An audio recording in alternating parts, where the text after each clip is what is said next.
Alright guys, M-Tech Guy here. Now you know what? It can be a real experience owning one of these cars. Now this morning I've got to shuffle the cars around. I've got to get the M5 out the driveway, get the 1 Series in the driveway. Going to do a video on that this morning. But what I normally like to do when I start up the M5, just like to let it sit and tick over, let it idle for a couple of minutes. Just let that oil warm up just slightly before I go moving the car.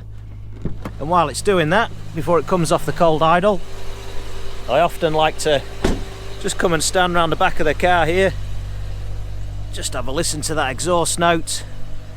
And for some reason I just really love the smell of what's coming out of there as well.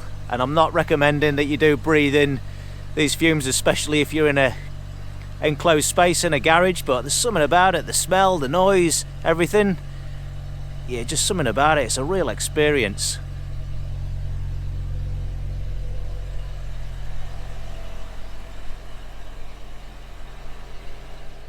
Now there's a lot of people view the E60 M5 as unreliable, and there's certainly an argument for that, but it's usually people that have never owned one that put this message out there.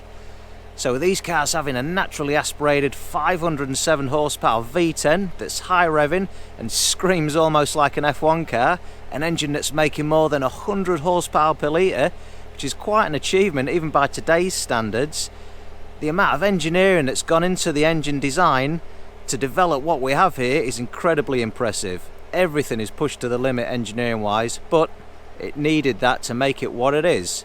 If decisions were made to rein in that somewhat in an effort to make it more reliable, it would have sacrificed some of what makes the engine everything that it is, what makes the S85 so special.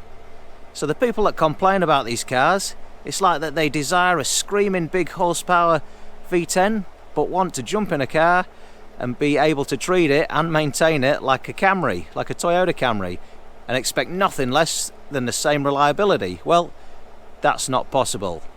Now completely on the other end of the spectrum, let's take a Tesla for example. Now there are quite a few of them around now, and those cars have an amazing amount of torque off the line. Them cars are an amazing engineering achievement. It'll blow one of these M5s away no trouble. Not sure that it'll make it to 330 kilometers per hour though, but they are fast, 0 to 60 nonetheless. But when you drive an M5 and you're flooring it and you hear that exhaust note, it can give you goosebumps, man. These cars with this engine affects your emotions. Why?